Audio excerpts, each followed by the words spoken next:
Hi guys, it's Kara.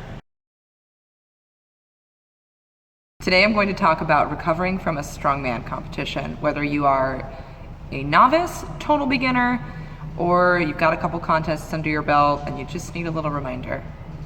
So the main three components of recovery are sleep, nutrition, and downtime. Your deload week, that is when all your main recovery is happening. And this is the time for you to really dial in on doing the little things that can really make sure to set you up for a successful training cycle when you start again. Sleep is probably the single most important and single most underrated component of recovery when it comes to training, whether you're recovering from a contest like we're discussing, or in your every week, month training cycle. Getting enough sleep makes the difference. And I came home from the Kumite Classic this past weekend. I slept for almost 13 hours straight. It can be hard, of course. I don't think I know anyone who really gets as much sleep as they should. When you get back from a competition, you absolutely must be getting your rest. If you are not sleeping, your body literally does not have the time to perform all of the restorative hormonal processes, etc., that will make you recover and not feel like shit when you start training again. Stick up for yourself. Tell your friends, tell your family, tell your partner, hey, I need to be in bed by 9:30. Because let's be real, that's gonna end up being like 10:30 anyway. Food, how much should you eat?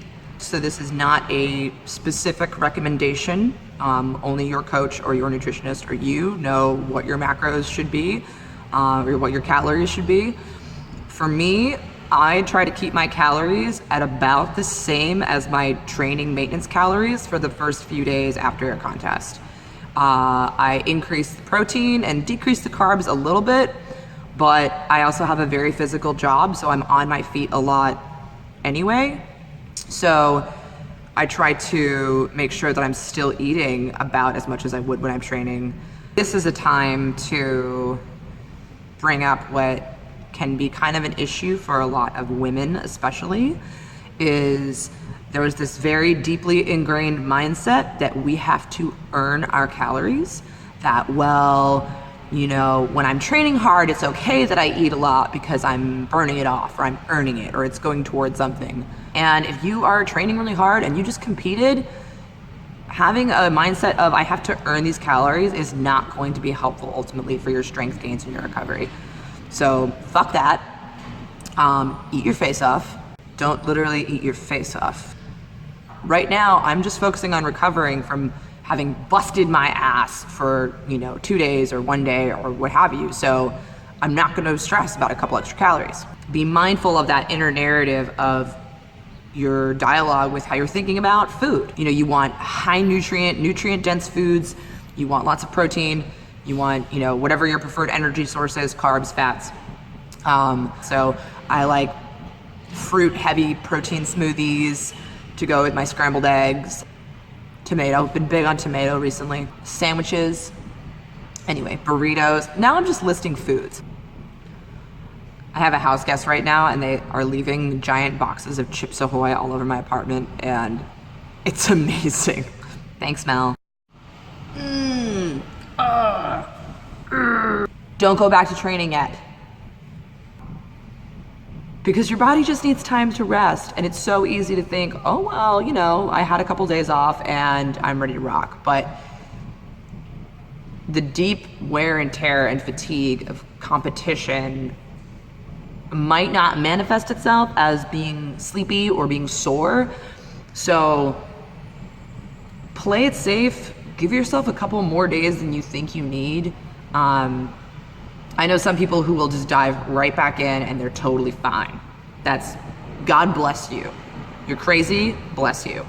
I am not one of those people. If I don't take at least 4 or 5 days to just sleep and eat and sleep and sleep and sleep, I will be a damn train wreck. I really have to take that extra time, those extra couple of days. Every once in a while, I can get away with training like 4 days after a competition, but for the most part, I am usually so much better off if I take a full week of doing very, very little. This doesn't mean do nothing. Active recovery is a term I'm sure many of you have heard. Some people have a really hard time making it recovery, and they'll say, oh, well, I'm just gonna do an active recovery workout, and then end up squatting like 80-70% of their 1RM, you know? So if you're somebody who just cannot resist going crazy when they get into the gym, then don't go to the gym. Take a long walk. I am in a gym literally all day, every day, because I'm a trainer. So I have to kind of fight that impulse of like, oh, I'll like just do a little here and there, because it ends up being a lot more than that usually. So yesterday I worked out, and I went to a gym in my neighborhood, and I did some light squats, light presses, rows, lat pulls, a little bit of arms. Thought I was doing like a very, very light workout, and I'm kind of sore, which is fine. I actually feel very energized, but it just goes to show that, you know, when you're recovering, really treat yourself with kid gloves. No deadlifts, not until you're recovered. No deadlift. So we've covered getting enough sleep, eating enough, and giving yourself a little bit of time before you go back into the gym. Now, those are the 3 things that you should be focusing on. I'd like to also talk about what you might be feeling during this time. So, bodies are weird. They respond very differently to the varied stresses that we put them under.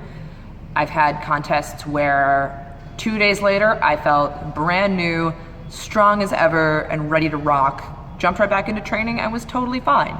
Emotionally, I felt excited, focused, driven, ready to keep kicking ass, and that's awesome. I've had contests where a few days after I've tried to train, and it felt like I had never touched a barbell before. It felt like I was the weakest person on planet Earth. I was moody, I was emotional, more so than usual, extremely sensitive, mood swings up and down, and a lot of that can also be affected by where you are on your hormonal cycle. So that's another thing that you kind of want to factor into your recovery. The week after your contest, you can kind of run the gamut in terms of literally what you are emotionally, psychologically feeling and physically feeling in your body. And the combination between those 2 things is often a potent cocktail. So by staying on top of your nutrition, rest, and light activity, recovery training, you can also help manage your emotions and mental state. Your emotions and mental state are just as important as your physical state. They are inextricably linked to your physical state.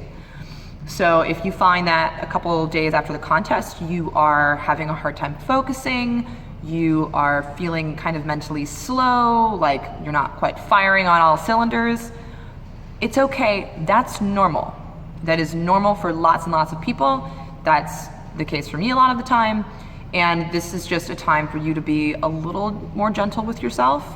You know, maybe tell your close, nearest and dearest that, hey guys, I'm a little fragile right now. My body's really going through a lot and it's making me a little emotional. That's okay.